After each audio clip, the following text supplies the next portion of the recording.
to you from the Black Swan Media Studios, this is Fireside Chats, talking to the real difference makers in the world. Now, here is your host, John Crump. Thursday, final day of the week for our podcast, our little podcast here. I'm going to do something really quick here. I got to change something. Hold on, I'm going to start that over again. Sorry about that, guys. Just one of those things, right?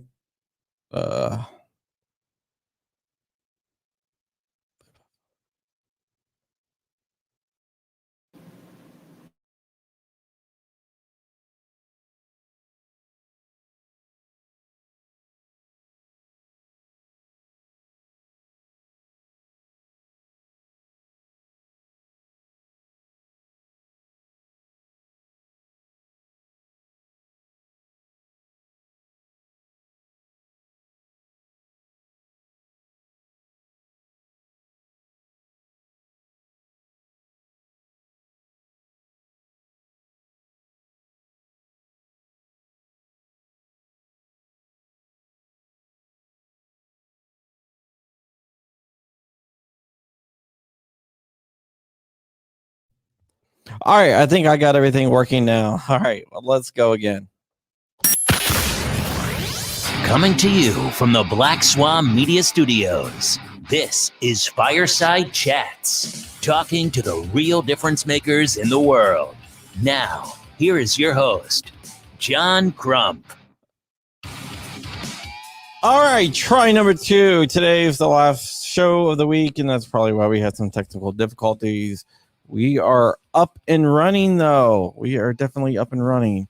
My name is John Crump. I'm a Virginia director of Gun Owners of America. I'm also an investigative journalist, and I keep an eye on the ATF to go ahead and make sure that they're not trying to screw you over. All right, let me go ahead and thank our sponsors first before we get into the show. We're going to try an experiment on this show. Our first sponsor is Tusk. Tusk helps us do gun transactions once they cut us off. So here you go. Proudly sponsored by TUSC, the only cryptocurrency designed with the firearms market in mind, with 3-second processing times. It's the fastest cryptocurrency on the planet. With lower transaction fees than traditional credit cards. It's perfect for your e-commerce needs. For gun guys, by gun guys. Visit TUSC.network for more information and join the digital revolution.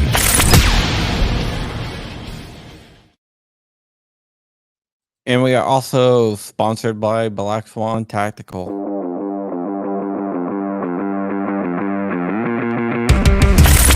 Black Swan Tactical, your number one source for 2A streetwear.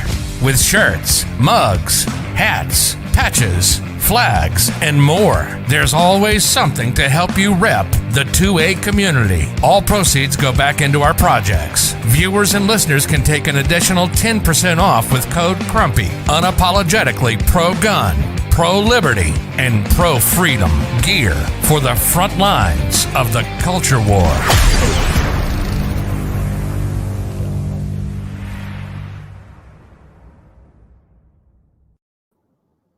Okay, and we're back with my guest, Yuta Rimmer, also known as the Pew Pew Jew. How are you doing? Oh, man, I am doing great today. I do have a really quick question. I'm going to get this out of the way because someone asked me to ask you this. Are you going to the IV 8888 shoot? So 2 things. A, I haven't been invited, so I don't know if you have to be invited to that. But B, even if you didn't, I believe it's on a Saturday. It is on a Saturday, and that's what I figured. Yeah, so unfortunately, being an Orthodox, I mean, not unfortunately that I'm an Orthodox Jew, but being an Orthodox Jew, I miss out on a lot of really fun stuff because, you know, a lot of it's on Friday night, Saturday night, and like I said, one day I would love to somehow make it out there. Maybe if it's just, you know, spend the day in ogle over everybody shooting fun stuff, but just being there. But other than that, I haven't been invited yet. So Okay. Yeah, we can fix the invite if you want. It's a Saturday and Sunday. Here's the thing. Flying Rich really wants to meet you. He wants to try to kidnap you like he tried to kidnap me. I look, if it's a 2-day event, I can maybe somehow, maybe leave Saturday night, late night, maybe take a red-eye flight. And where is it again? Georgia, somewhere in Georgia. Okay, so it's 2.5 hours for me, right? I'm in Texas, so it's not crazy to get out there. I just would as long as all the logistics fall into place, I don't mind coming out for like one day. I think it would be fun to see people, meet people. So yeah, and if Flying Rich wants to pick me up and throw me in the back of a van that says free ammo, I'm down. Don't even tempt him. You're in Texas, and there is something really interesting going on in Texas. But before we get to that, this is an open line Friday. So what I did is I got a call-in number. 501-310-GUNS. If you want to ask either one of us a question, let me know. But in Texas, something very exciting is going on. Yeah. Your compatriot, your cohort, Rachel Malone, who is, I believe, director of Gun Owners of America in Texas. She has been doing mind-blowing work to expand our Second Amendment rights here. And after years and years of constitutional carry not even being able to get out of the House, it passed the House earlier this month. And now today they're debating in the Senate whether or not Texas is going to get constitutional carry. So, people like me and other 2A advocates are kind of sitting on pins and needles waiting to see what happens. What do you think? Rob Olden. All right, Rob, I can't talk to you right now. Sorry. Sorry, that's the one thing with hooking up your cell phone to the actual Roadcaster. Whenever someone calls you, it's going to come through. So go ahead. And what do you think the chances are of it passing? So, it seemed at first like it was a sure thing, but then apparently there's a bunch of rhinos and spineless Republicans who have balked on it. Last week, Dan Patrick, our lieutenant governor, came out and said that we don't have the votes on it. And then today on, I believe it was the Dana Last show, he came out and said, I don't normally do this, but if there's something that doesn't have the votes, I won't bring it to the floor. However, I'll let this one go because it's too important. And, people like me are like, hey, man, grow a set, right? You're the lieutenant governor. Clearly, you're claiming to be very conservative. Clearly, you're claiming to be that you're pro 2A. However, when it comes to this, don't tell us that there's no votes. You go do your job and find those votes. Get those Republicans to vote. I believe we need 18 votes, and we're missing a bunch as of, that's last I heard. So I would love to see it happen. Greg Abbott said he would sign it into law if it does happen. So it's all going on right now. Currently people are sitting there in Austin giving testimony, and it's going to be very interesting to see how it plays out, considering there's been a bunch of other states that have got constitutional carry, and Texas is lagging way behind. Yeah, right now I think Louisiana just got it or something like that. So I think there's 21 now. Is there 21? I know 20 or 21. And yeah, it was 20 until like today. Until today. It's crazy because everyone thinks that Texas is a bunch of gun-toting cowboys and super 2A friendly. Now, yes, granted, coming from Los Angeles, Texas is a dream. However, we are far from being the 2A bastion of freedom that the rest of the world and the rest of the country think we are. Yeah, that is something that is definitely something that we have to I look forward to. One thing about Texas is Virginia used to have less gun laws than Texas up until really recently. A lot of people don't realize that.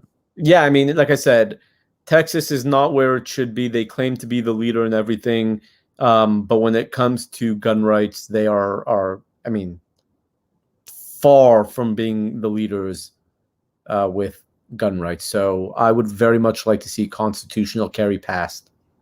There is a group of firearms instructors, licensed to carry instructors, that are speaking out against constitutional carry. Why do you think they're doing that? Oh, it's all about the money, right? They see it as, with everything going on, I'm sure that their income has quadrupled this past year, right? With between Antifa, Black Lives Matter, the virus, everything going on. I mean, 15 million new gun owners, right? So lots of them, I'm sure, are in Texas. Unknown name.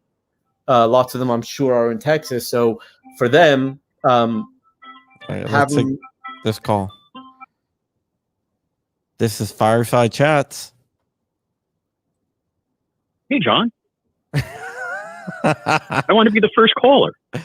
I figured you did. This is you know who this is, right? I'm gonna guess by the last comment is I want to be the first caller, but John asked my question. It's Flying Rich. Yeah, what is up, Flying Yes, Rich? Flying Rich from YouTube. Are you crashing planes today? All right, so I actually have I have not crashed any planes today. Yesterday? But hopefully I'll not yesterday either. Wow. So I have good practice with model airplanes also. So my question is always, when I watched some of the hearing, Clover Tack was playing the Texas hearing. When they do that, they always say, the streets will run red with blood because fill in the blank, they use some gun requirement. Doesn't anybody use like logic and say that hasn't happened in this state where they do? It hasn't happened in Louisiana. In Texas, they were saying that when they were going to allow CCWs to open carry, they were saying the streets would run red with blood. I'm so sick of hearing that. Do you guys have any, comments on that? Well, they said that back in the late 90s when concealed carry was first getting kicked off around the country, that the streets were going to run red with blood. And we actually have seen the opposite happen. So I mean, it's a technique, right? Yeah. Most of them know that's not going to happen. Most of them know it's just propaganda and it's just rhetoric, but it pulls an emotional response out of people. And that's one of the reasons why they use it, because they want to get this emotional response. They don't want to fight on logic and facts, because that's where they lose on. They lose on that big time. It's not even close. So they want to shift the conversation away from something that they would lose on to something that they can win on, and that is emotion. Yeah, I mean, I agree, and keep in mind, right? What's the bottom line of all gun control, right? All comes down to control and power. So anything that they can do to scare the public, to invoke this fear over something that would take away their power, they're going to use it. Yeah, it's all about control. Control is the key word in this. Gun is secondary. If they can maintain power by scaring the general public, that's what they're going to do. You got to realize that there is a lot more Wayne LaPierre on the anti-gun side. People that basically grift their way through the anti-gun side to get money. There's the Shannon Watts and all the other people out there who just grift their way through, and they take money of these billionaires who actually do hate the Second Amendment. It's not about making us safer. It's about their fundamental hatred for the Second Amendment, right? People like Bloomberg, and then you have other people like Shannon Watts, who are basically grifters. Yeah.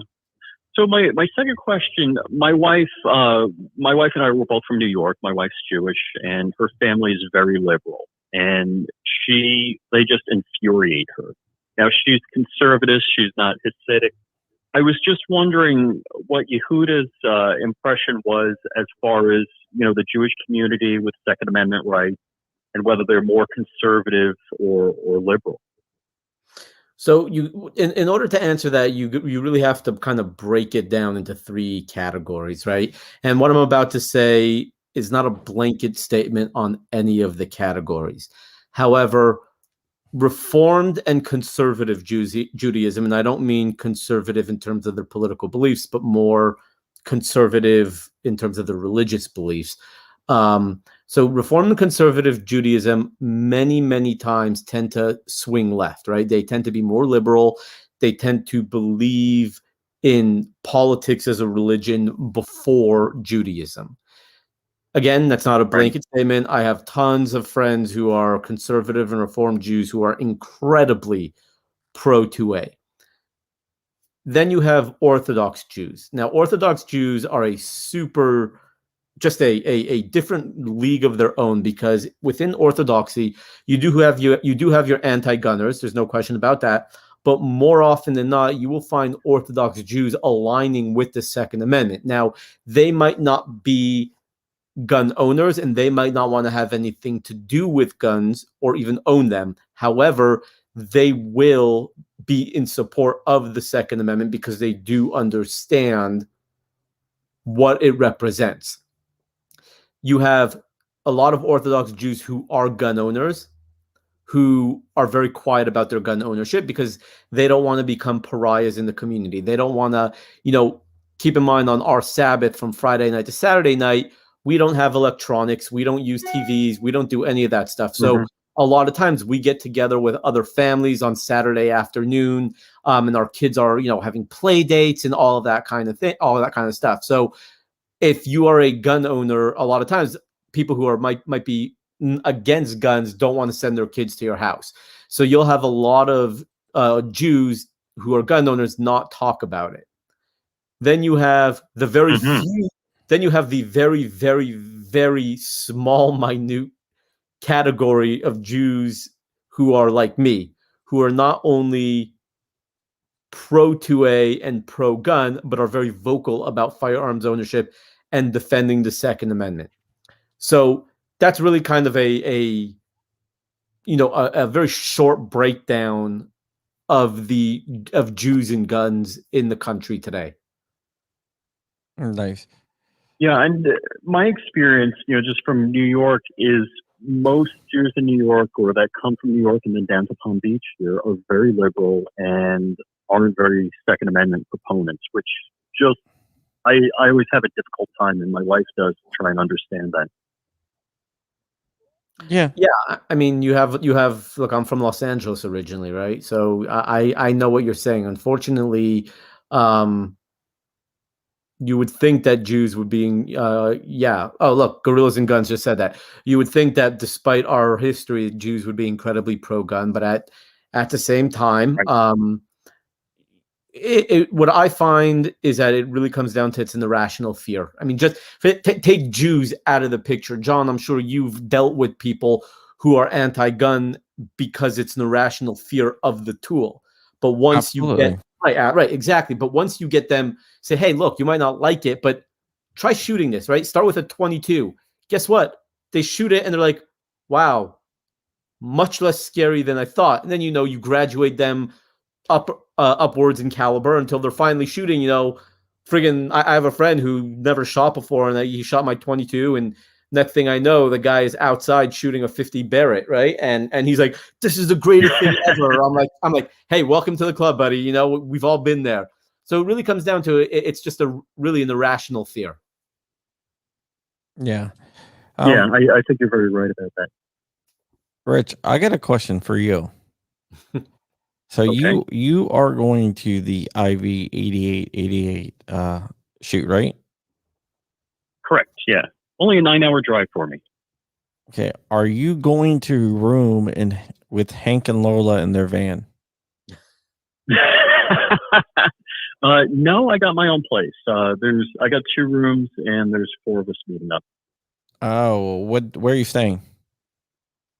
I'd have to look. I booked, like a month ago. So I got 2 rooms, and I'm writing up one of 3 people, and Joe Shooting Gallery New England is getting the other spot. Oh, But okay. I'll send you the message. I'll look up my reservation. Yeah, I don't know where I'm staying at. Oh, okay. I didn't book it, so Yeah, whatever the cheapest place in town was, so with free breakfast. that's probably where we're staying at. GOA booked it for me, so that's probably where I'm staying at. GOA doesn't like to spend money on things like that. Well, good to know. Lawsuit's fine. All right, guys. Well, I'm real excited about Iraq Veteran, and I hope to see you both there. All right, that works for me, man. Hey, Yuda. All right, guys. Huda. I can't. I always mispronounce your name. I'm sorry about that. It's all good. Tell me something. You have a announcement of a book that's coming out, right? Yes, I am so excited. I am releasing my 7th book, hopefully later next week. I've been dealing with a lot of technical issues with the book in terms of punctuation and just small little nitpicking things that I'm not happy until it's perfect. But 10 Little Gun Grabbers. Yes. There you got the social media department banning the Second Amendment. And it's a book that is just a super fun book about all the different things that, the gun grabbers want to take, the red flag laws and the universal background checks. And what I'm going to say, it's part of the book, but 30 round magazine clips and a lot of very fun things in the book, and what happens when they are confronted by law abiding or responsible gun owners. So it's going to be just a very fun coffee table style book. How who did the drawings for it? My same guy. Same guy that did the same other guy ones? that's done 6 of my other books. Sorry, 5 of my other books. And this guy is just, his talent knows no bounds. I'll be like, hey man, this is the type of style I want for this upcoming book. And he'll be like, yeah, no problem. And like totally different than any of my other stuff. And he just doesn't stop amazing me with his talents, and super easy to work with. He lives in Ukraine. So I use Upwork as my mode of operation with him. And this guy is just, he's worth, to me, every single penny. Yeah, it sounds like it. You want to get into my story that I found out I just dropped today? Do it. Let's do it. I might have missed it because my kids have doctor's appointments, but let's do it.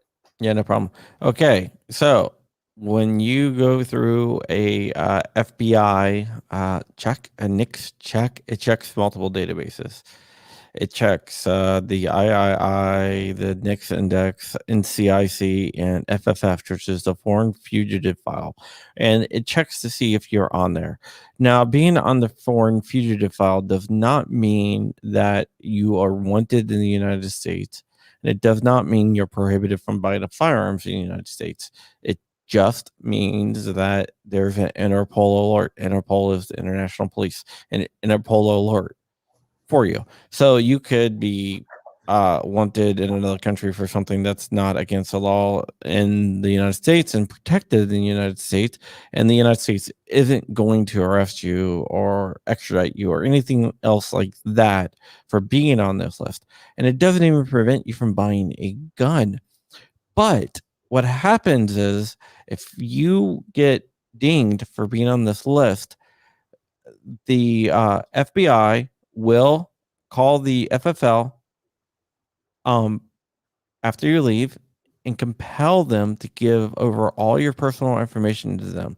And what they do is pass it on to Interpol, which passes it on to whatever country the warrant's out of.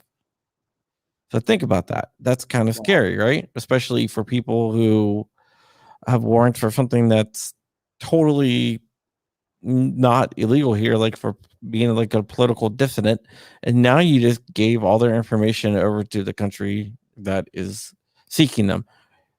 What that country does with them, maybe they just surveil them, maybe they'll do something more extreme. We don't know because they don't put any type of restrictions. They just say, here you go, here's all their information. That's crazy. Yeah, that's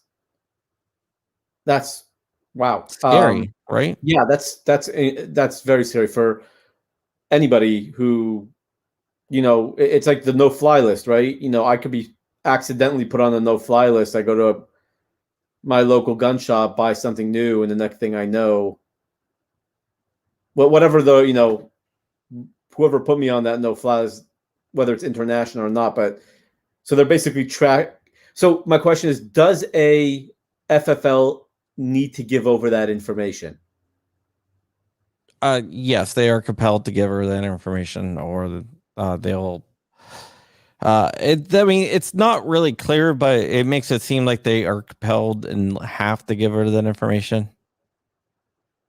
Well, it is the FBI running audited or yeah. I'm not. I can't say for sure that it's 100% required, but looking in the manual, it makes it definitely seem like it's required. The funny thing is, when we FOIA'd the ATF, GOA FOIA'd the ATF, they provided the manual, right? And there's no, and the whole page was like blanked out. And so we FOIA'd the manual, and so I had to go through, we had to go through other sources and get the manual to see what they were trying to hide. And that's one of the things that they were trying to hide. That they were passing information on to Interpol. Wow. They didn't want us to know that. But I have sources. We have sources. We can get information. That is actually, that's wild. Am I surprised? Not one bit, but still crazy to hear. Yeah, it's very, very crazy. It's one of those things where I wouldn't think that they would, well, I kind of would think that they would do it. One of those things I would hope they wouldn't do, but they do. I don't think that information should be used for that. We've been told for a long time that information is only used to verify that you're legally eligible to buy a firearm. That seems like it's not really the case. Just it's amazing to me how much we don't know going on behind the scenes that come out, and who knows how long all this stuff has been going on. Yeah. It is. Hold on for 1 second. Fireside Chats. This is John. Hello. Just a viewer who just wanted to come say hello, and I really appreciate all the work you do for everybody. No, thank you so much. What's your name? Especially all the go by the handle Dragoon, but okay. That's it. This is your idea. You hit me up. Yeah. Like 2 hours ago. So I'm still working it out. I work fast, trying to work it out more, but we'll get it done. But looks like it's working pretty well so far. Yeah. I'm going to probably route it through another phone in the future, so I don't have like personal calls coming through at the same time. But yeah. One question I did have is because you talk about a lot of all this somewhat like supposedly confidential information, do you ever feel like, or like you release it to the public, do you ever feel like you're now on like a certain government list or any kind of bad actors coming after you? I know it kind of sounds a bit conspiracy. But it was just something I was just wondering. I'm sure. I mean, I know for a fact that the highest people in the ATF knows who I am, and they do watch what I do. I know for a fact. My sources have told me that. So, haha. But as for them, Something to be proud of. yeah. Well, as for them coming after me, I don't know about that for a couple different reasons. One, I'm a journalist and I'm a credentialed journalist, so I have freedom of the press. So I can always use that. Two, I have a really good legal team with some really high-powered lawyers that are that back me up. So I have those lawyers behind me. And the third reason is I know a lot of congressmen and senators. So that kind of give me a little bit of protection. Good to hear. Yeah. So, I mean, I'm kind of connected. So I think they would go after more of someone who isn't as well connected than go after, someone that, is kind of well connected. Oh, okay. So, I mean, but that's why I do what I do, is because a lot of people aren't really well connected. My sources maybe are at more of a risk, but most of them are like diehard, Second Amendment is Second Amendment. It is the right of the people to know this information as well, that these people are trying to encroach on God-given rights. But yeah, but they would have attorneys too. They would have whistleblower status and a bunch of other stuff. So, I mean, there is a concern. They could make my life hard, but they wouldn't be able to like destroy it or anything like that. Make it a pain in the ass for a little bit, but yeah. Okay. And just one final question I had was, how do you feel about the new supposed bill that they're putting into the Senate about lowering the age to buy handguns? I absolutely agree with lowering the age of buying a handgun. If you can serve in the military and you're a legal adult, then why not? You got to remember, the law doesn't prevent you from carrying a handgun at 18. It just prevents you from going or even buying a handgun. You can still do private sales in most cases. It just prevents you from going through a NICS check. And for example, in Virginia, we have universal background checks now, unless you are between the ages of 18 and 20. And then you don't have to go through a universal background check if you buy a handgun from a private sale, because you're allowed to buy a handgun, you're allowed to carry it. So I don't see why they wouldn't just, make everything uniform across the board and let, 18-year-olds buy handguns from licensed dealers, because isn't that what they want? Everyone to go through a licensed dealer instead of, private sale? Because I completely agree, because that's basically what stopped me from going through a licensed dealer. I had to build my own instead. Yeah. Because not legal age yet. Yeah. And that's totally legal. So I would love to see them lower it to 18 years of age. Huda, what do you think, Huda? Oh, absolutely. If you can serve in the military, you yourself should be able to own and carry a firearm. I mean, you can fire a tank gun at 18, and they're gonna put you in charge of, fully automatic rifles in the military at 18. So I don't see why you wouldn't be able to buy a firearm at 18. No, absolutely. I don't think there's any reason that there shouldn't be. That people should be able to own them at 18. Yeah, so I fully support that bill. And GOA fully supports it too. But yeah, thank you for your time, Mr. Crump. Enjoy the rest of your podcast. John. All right. Thank you so much. Thank you. All right.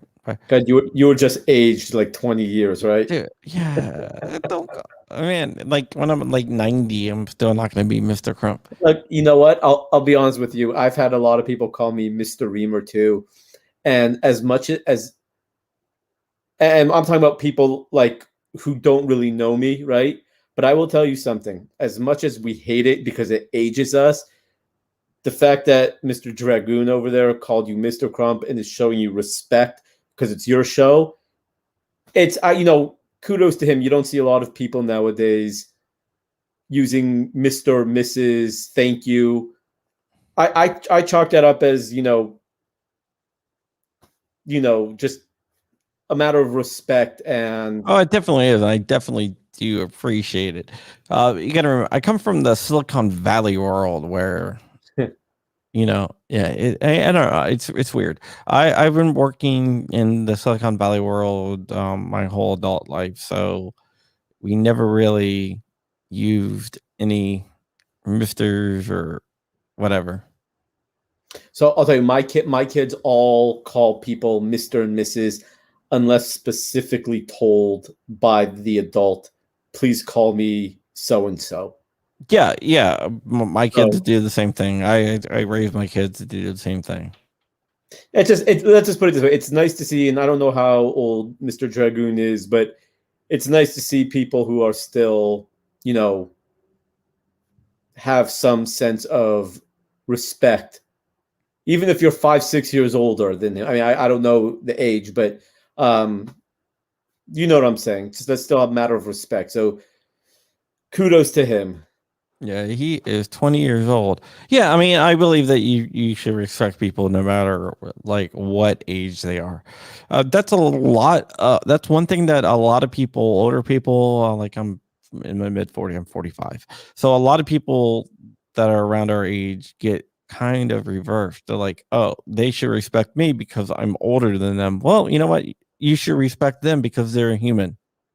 Well, yes, obviously, I know what you're. I'm not saying you. I'm just saying. Right. I can't even tell you how many times I've got in trouble back in school because, obviously in Judaism, you're taught to obviously stand up for your elders. And if if your rabbi walks into the room, you stand up as a matter of respect. And there have been so many times that some of the rabbis I had deserved not 1 ounce of respect. And I let them know. And it got me in some hot water numerous times. Yeah. I got an argument with a priest one time, but that's a story for another day.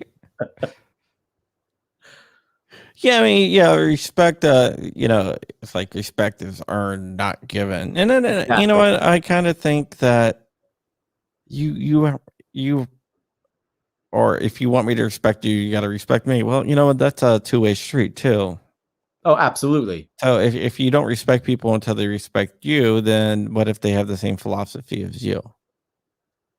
Well, maybe if everyone just doesn't be dicks to each other. That is a very, very good point. Don't be dicks to each other because Okay, so I'll tell you, my first gun rights policy conference I went to. I've never been there. I want You to go. haven't been there? No, I want to go though. You don't want to go? No, I want to go. It's just every time that they have it for like 5 years in a row, something's been going on that weekend. All right, I hear that. Besides this year, which I would have been able to go, but So this year the GRPC is digital. However, they're doing AmCon, which is the Alternative Mass Media Conference, which is a fantastic conference of 2 days. 1 day, just talking about people who are in the media world, in the gun media world, if they have like strong suits, and they'll go and talk about their what they do. So my first AmCon was 3 years ago. It was the first year, and here is this beautiful woman, Sarah Cade. I'm pretty sure you know Sarah, right? yes. Okay, so Sarah's sitting there, and they're talking about being that Second Amendment's for everyone, right? And Sarah, Can I interrupt you for one second? Please. I just want to say, everyone out there, Girls and Guns' mom has been in the hospital for 5 weeks. He's about to do a video call. He's about to jump off. That's why I want to get this out there. His mom needs our prayer. So if everyone can say a prayer or just have a kind thought, if you're not religious or whatever, that would be great. We got to all come together as a 2A community. And Scott, if you ever need anything, just hit me up. All right, sorry for interrupting. Oh, no, you. no problem. He was about to jump off, so I just wanted to get that out there. Yeah, of course. Obviously, yeah, that's totally cool. And thoughts and prayers to him and his mom. So we're sitting there and talking about the Second Amendment's for everyone.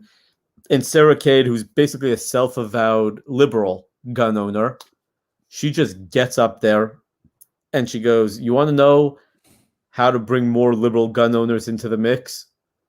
And straight out, she goes, "Don't be a dick." And the whole place just started laughing. And she's right. And it's the same thing in life in general. Just be nice and respectful to each other. And God, so many problems this country has would heal itself. Yeah, definitely. A lot of problems would heal itself if we just be nice to each other. Yeah, but if people sometimes don't do that, it's just one of those things where it's a simple thing to do. Yeah. Now there's a time to be a dick to people. Oh, absolutely. I'm not going to say you should be nice to everyone no matter what. Oh, I mean, I deal with neo-Nazi a-holes on my Instagram page all the time, right? Yeah, those are the people that you can be a dick to. Absolutely. Yeah, how's that going? We talked about that before. Has that gotten any better? Or are they still around? They come out of the woodworks when I post certain things. This week, I actually was called a Nazi sympathizer by an apparent Jewish guy. I don't know who this person is. He followed me on Instagram, and he, on one of my posts, he called out Brandon Herrera, the AK guy, who is a very close personal friend. And basically because Brandon follows some other Instagram account, some gun guy who makes memes. I forgot the page. Who apparently has posted some things from, I don't know, some guy who dealt with the Nazis. This guy pinpointed Brandon Herrera, calling him, because, oh my God, it was so confusing because Brandon Herrera followed this page and didn't call this guy out for posting Nazi things. Could it be he didn't see him? Brandon Herrera follows like 1,000 people. Yeah, I mean, absolutely. I mean, definitely. And so Brandon Herrera's like, "Dude, where are you coming from?" He goes like, "Me and the Pew Pew Jew are good friends. Like, what are you talking about?" And then this guy came at me saying, I must be a Nazi sympathizer because I'm not calling out Brandon Herrera, who's not calling out. And then it just kept going, and it just kept going darker and darker. And finally, after like 2 days of this guy harassing me, he finally said, "Oh man, I know you're trying to ignore me. You might as well block me because if you don't, I'm going to keep coming after you." And I'm like, "Yeah, okay, block." Like, thanks for the suggestion. He was like playing like 6 degrees of Nazi sympathizers. Yeah, I mean, like literally, 6 degrees of Kevin Bacon. Yeah, no, that's exactly what it is. And like, I'm sitting there, I'm like, and like I called Brandon. I'm like, "Dude," and this all happened Saturday night, right? Like my Sabbath ended, my phone went on, I'm checking things, and all of a sudden, like my whole Instagram account is blowing up with Nazi stuff because Is that you?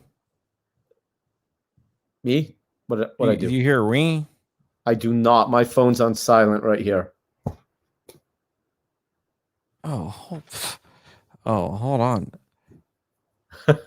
Okay, that was sorry. Someone was calling me on an app. I'm sorry. No problem. Go ahead. No, yeah. So it's just crazy. It's like it like my phone was just, my whole social media was blowing up because from this one guy, because I wouldn't call out Brandon Herrera, who, like I said, is a close personal friend of mine and who has helped me immensely since my books have come out. Like, I honestly don't believe Brandon Herrera has a anti-Semitic or racist bone in his body. And it's just, wow. It was a week. It was just a fun. I mean, like, literally, I was called a Nazi sympathizer. Like, okay. Like, I got nothing. Yeah, it's Tony Simon was called. Like attorneys trying to get in touch with me about something. I don't know. It's something you said. No, it's probably about chickens. My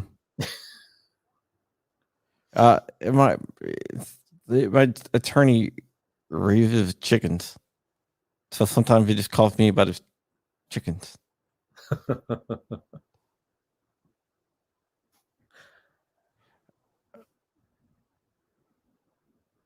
Ooh, I got another leak coming in. Hold on, from somebody else.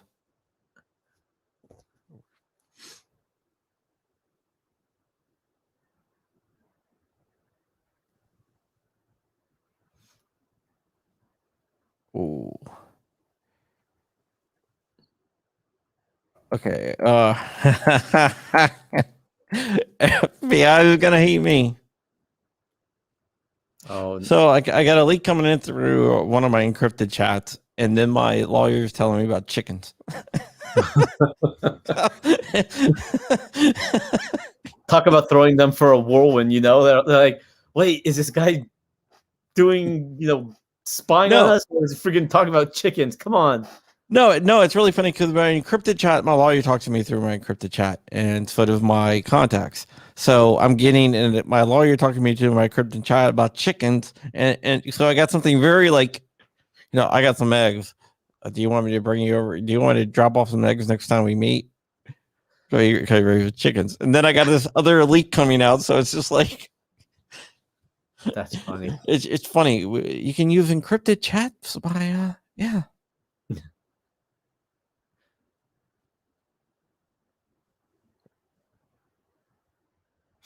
Yeah, that is big. All right, guys. There is a big story that's gonna be coming out in the next probably couple days. I was gonna take tomorrow off. Damn it. All right. So getting back to the story. Sorry about that, guys. Sometimes life comes at you fast. And I was like, damn, I don't want your damn eggs. No, I do. They're actually really good eggs. They're like free range and everything else like that. So getting back to Kermit Loves Bacon. That is the best name ever, man. Kermit Loves Bacon.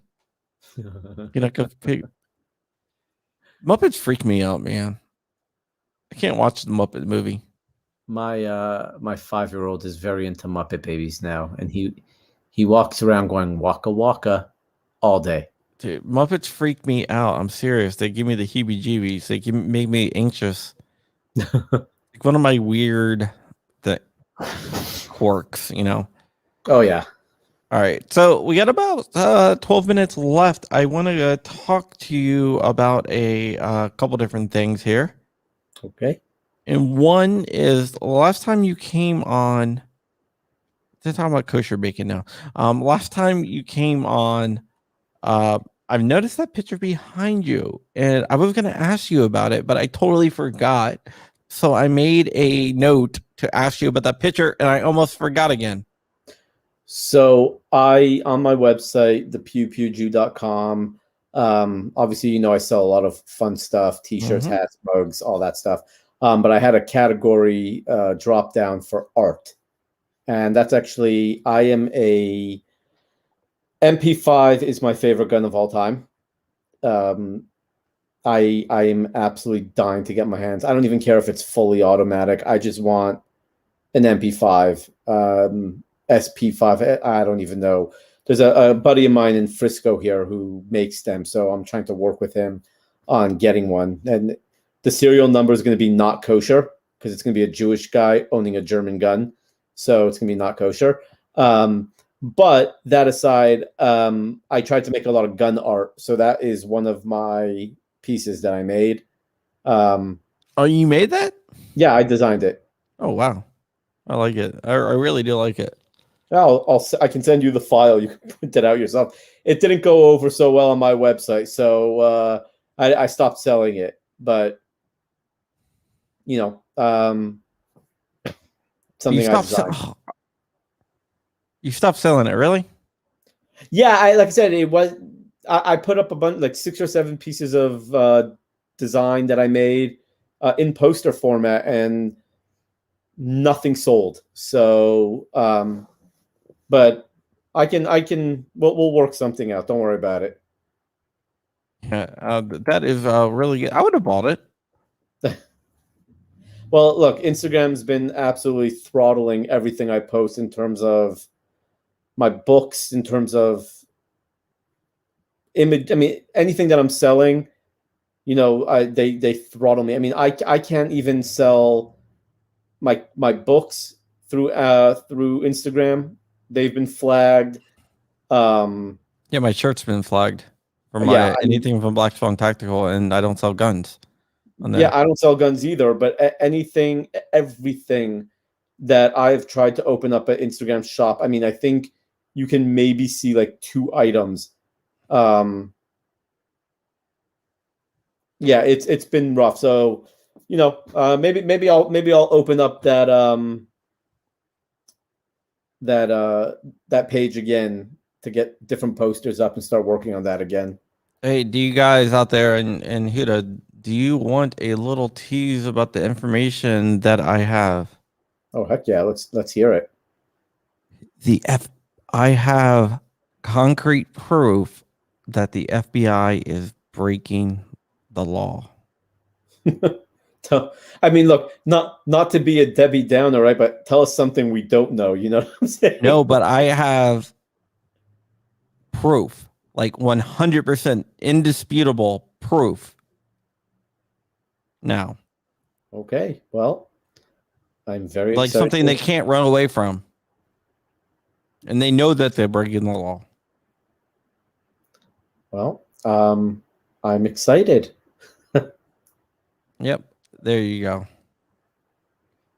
Thank you, FBI people out there who want to shed light on all this, because it's like if you want to, sunshine is the best disinfectant.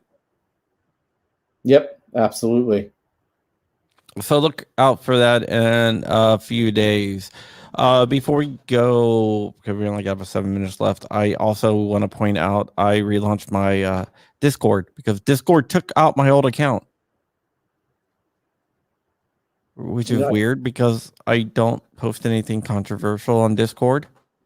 And I thought Discord's like the Wild West. Like, they don't care what you post. Apparently, they don't like me. I was banned if I created another account. They banned me for being a dangerous person. So that's the FBI and ATF talking. Yeah, maybe Mr. Dragoon was right about that. Right? Yeah, I got kicked off Facebook and Discord at the same time, but not Instagram. Not Instagram. You've had some instances of Instagram where you've been banned from going live, right? Oh God! So it started in November.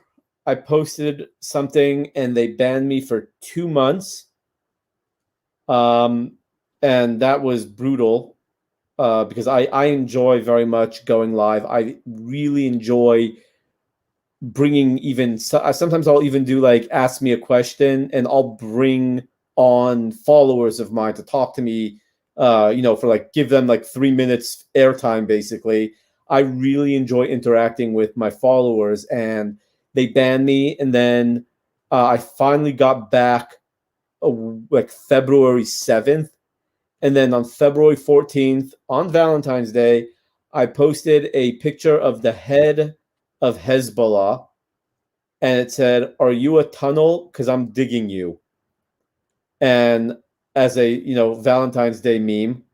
and that got me nicked and got me a 2.5 month ban, which was just lifted last week. So literally, Instagram picked a Muslim terrorist over me. You know what? That doesn't surprise me though. No, man, me neither. When I worked at Facebook, it was very common to see people hanging up pictures of Karl Marx or having Karl Marx as their internal profile picture. And it's like, dude, they're all like 20-year-olds and they don't understand history. Yeah, it's scary. And not all 20-year-olds are like that. It's just these are the millennials that you hear about. But there is a lot of millennials out there that's actually on our side, and I think we really need to cultivate those people and give them support. Because right now, like, they're being indoctrinated. And to break through that indoctrination shows a lot of, strong beliefs. And I think they're going to be the future for us. I hear. Look, there's a couple of groups, Young Americans for Freedom or Young Americans Foundation, whatever it is, YAF, Turning Point. You have some great organizations that are on campuses fighting and really cultivating it. I think what you need to be doing also is not just relying on campuses. I think there needs to be a national organization that is kind of like a one-stop shop to cultivate those millennials, call a place they can all call home, without having to worry, this group is going to that campus, that group's going to this campus. Like, no, like one group, not to take away the other ones that are going to campuses, but kind of like, think of it as grunt style for millennials, right? Like one place that they can all go to and just connect. Yeah, I mean, I would love to see that. And millennials, they know a lot about the internet technology and social media and stuff. So do I, but I'm one of the rare exceptions, being like a 45-year-old who knows about all the the TikToks and everything like that. And the only reason why I know that is because I helped develop a lot of that stuff. So, of course I know about it, but it would be good to get a lot more of them in there because they understand the way the world is going to work in the future. One thing, John. So if you've helped develop this stuff, when is Crumpy social media coming out? And we can call them, if someone sends messages, we can call them crumpets. That's a good idea. I'm gonna go patent that. I mean, to even deal with it. I mean, have you ever dealt with Silicon Valley? Thank God, no. I have zero interest. Like, I'm talking about like nothing, no interest. Okay, so the Valley. So I'm from the Valley. I am from the Valley. I am a Valley boy. But Menlo, whether it's a Mountain View, Menlo Park, or any of those San Jose areas, but they're very, very left-leaning, so much so that if you're center left, they view you as a right-wing extremist. No. So when they think of the center, they're thinking of the center of the Valley, and then they're transposing it on the rest of the nation. And that's why they're like, oh, we're not biased. We're right down the middle. We're actually, we might be left-wing, but we're running this right down the middle. And the thing is, they're maybe for the Silicon Valley, but not anywhere else. And that's one of the big issues, and they don't get that. And I've been in meetings, and that's why conservatives like myself, I left Silicon Valley, and other conservatives that worked in Silicon Valley, you last. I lasted like 20 years before I was like, dude, I'm done. But most people who are a conservative lean just don't last long. You have like the rare exceptions like the Peter Thills and stuff like that, the Palmer Luckies, but most of the people just don't last long in Silicon Valley just because they get pushed out for being conservative, or they just get so frustrated and they leave. One of my really good friends is a trans woman who keeps the fact that she kept the fact that she is a conservative hidden until she was exposed on a Twitter group that exposes the conservative in Silicon Valley. I live on the East Coast, but I work for Silicon Valley companies. I just didn't give up, Right. But she lived out there and they attacked her. They called her every name in the book. They said that she was a traitor and, she was a white supremacist and she was anti-LGBTQ and she felt like a post-op, like a trans person. So you can't get more to the trans side than No, seriously.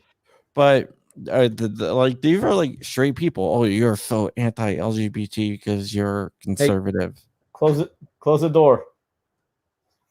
Or not. Yeah, right. Well, we're done anyway. There's my 5-year-old going into my bathroom, and I don't know if you can hear. He's peeing a storm. That's fine. We're done anyway. I got a 4 and a 7-year-old. I'm very used to that. Oh God.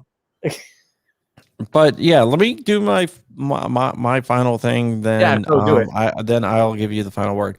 We're gonna be doing a live Virginia Reloaded this Saturday. Next Saturday, Virginia Reloaded is going to be recorded, which I already recorded most with Nick Freitas, who gave me an awesome interview. I can't wait for you guys to see it. The reason why we're doing that is because a week from Saturday will be the 200th episode of Fireside Chats. I'm going to have a bunch of guests. You're more than welcome. You're going to get the invite, and whoever shows up. I'm not going to really even say who's going to show up because I have no idea. I'm just going to send out the invite to a bunch of people. We'll have up to 10 people here. And yeah, it's going to be a lot of fun. Go to crumpy.com for all my links. I have a Patreon, patreon.com/John Crump. And with that, you got the final word. If anyone wants to follow me, see what I do, definitely hit me up on Instagram at the Pew Pew Jew. You can go to my website, thepewpewjew.com, and see all my books and really fun swag, t-shirts, hats, mugs, hoodies, all that kind of stuff. And I'm very accessible. Miriam Dinatali. Well, I'm very accessible, so just reach out to me, and I'll make sure to get back to you. All right, guys, that is it. We'll see you later. Once again, my name is John Crump. That's the little Matthew behind me, and we are out of here. Keep it real, guys.